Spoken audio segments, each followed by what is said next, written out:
Although I am a high school senior, I met a lot of people who think they're ordinary and useless. In other words, people with low self-esteem.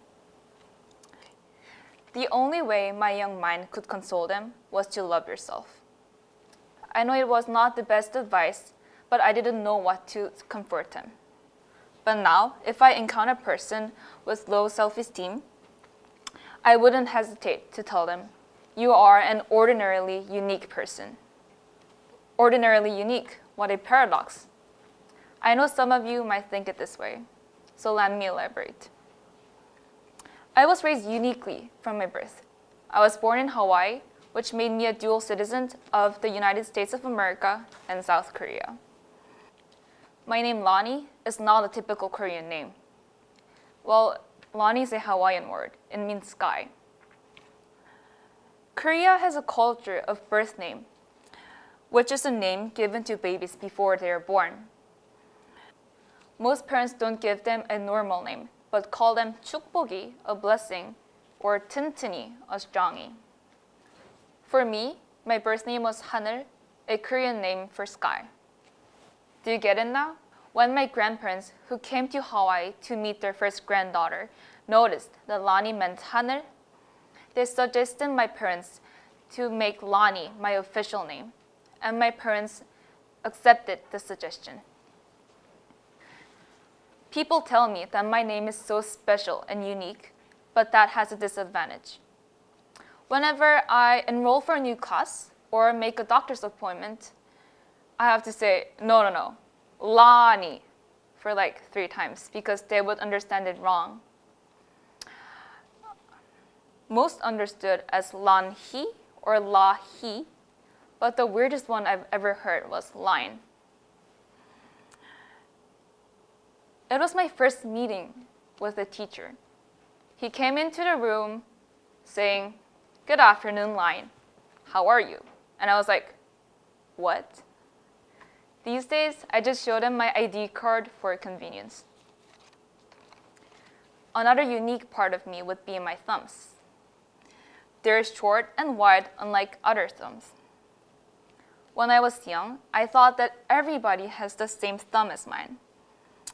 Whenever I tried to put the manicure sticker made for children, I would have to put my thumbs did not fit like other thumbs.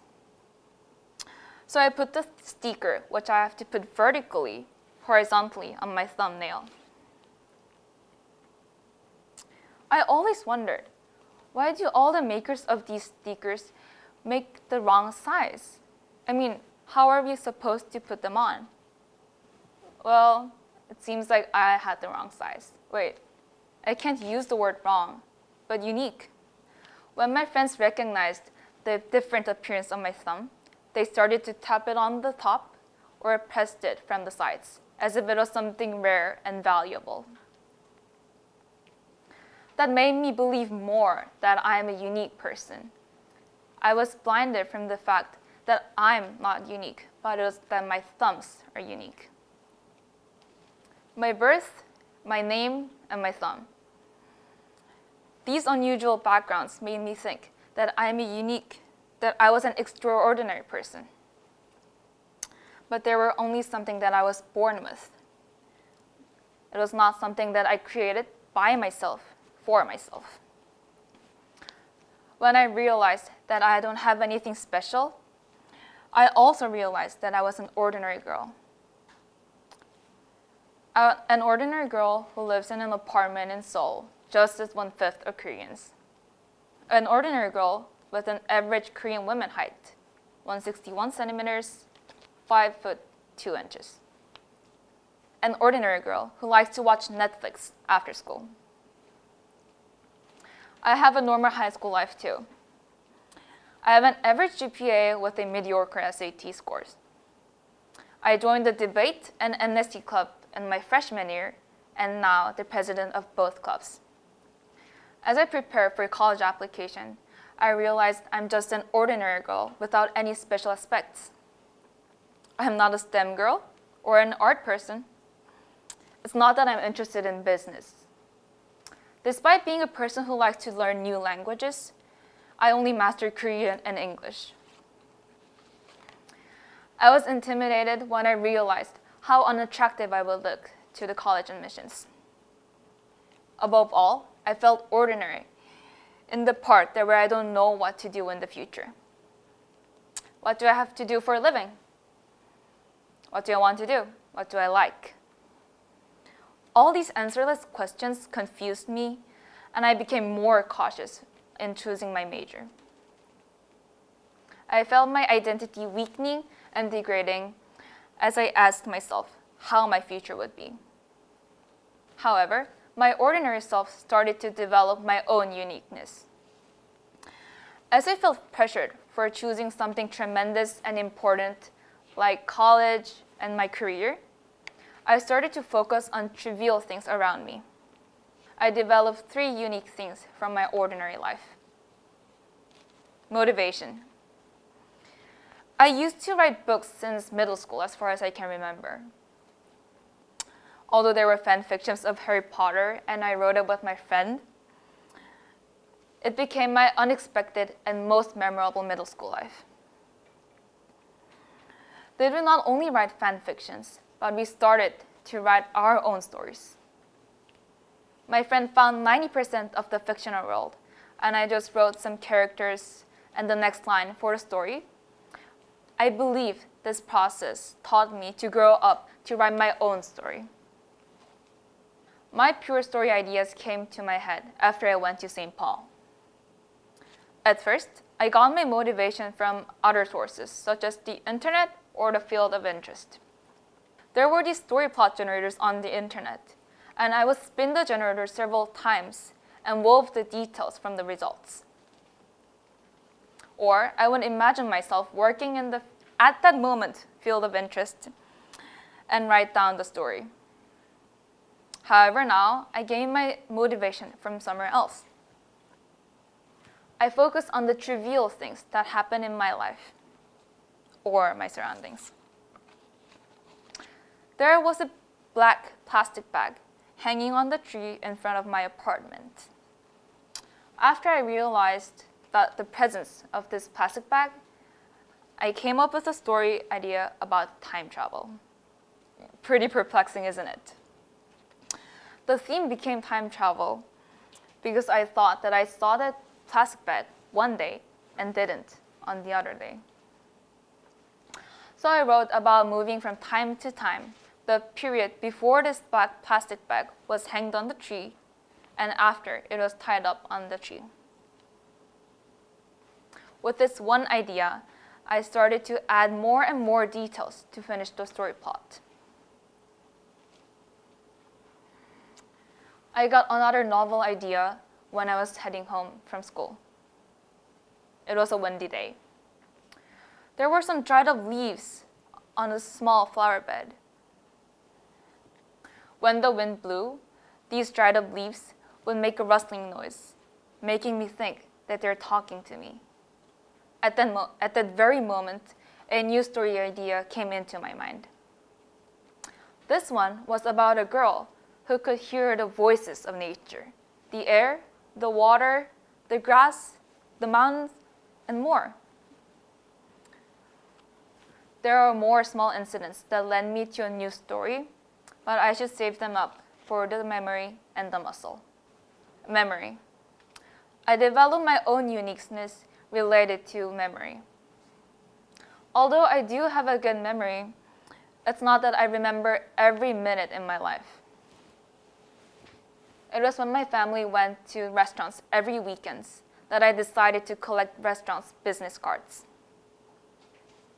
Each restaurant had amazing food and interior designs. It was sad that I would forget many things from the restaurant, such as what food I ordered, how they tasted, or how the restaurant looked like. I wanted to remember the places I went to, so I started to collect the business cards of the restaurants I visited. My initial intention was to remember, but now I collect them also for their unique designs. Each restaurant has their own business card designs that conveys the character of the restaurant. After having this new hobby/habit, I remember the restaurants more clearly, both the food and the interior. I use this card to recommend some restaurants to my friends who are traveling to the region I've been to. I also collect badges whenever I go to a new country or a new city. Unlike business cards, badges have diverse designs, colors, and shapes. At first, I just bought them because they were pretty, but now I decorate my bags and pencil cases to mark them as mine or to make my plain bag more pretty. Muscle. I'm well aware that it is common in America to work out every day or every week, but that is very rare in Korea. Our PE classes would be like a joke to some other foreign countries. My last uniqueness that I developed is unique in my society. Although this habit started from my mom's resolution for my weak physical health, I started running 2 to 2.5 miles every Monday, Wednesday, and Friday mornings. I used a running app to keep me trained in this new habit. At first, I had to run 1 minute and then walk 2 minutes and repeat this process for 5 times. However, the number of minutes increased by every training, and it got harder and harder to run regularly,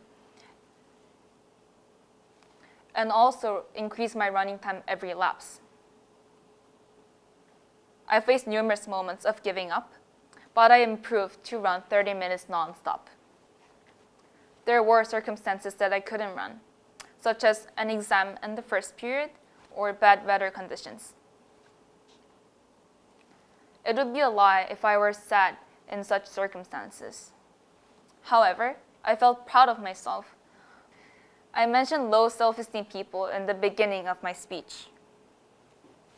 If you're one, you should know that you're an ordinarily unique person. Most reasons for low self-esteem are comparing yourself to others. You only see the unique and distinctive qualities of that person, but you don't need to. I'm certain that there are unique parts inside you too. Don't be swayed by your environment, nor think that a special environment makes you a special person. Your character makes you a special person. So if you really think that you're an ordinary person without any good, start finding your own uniqueness from ordinary things. Because I did too. Thank you for listening to my speech.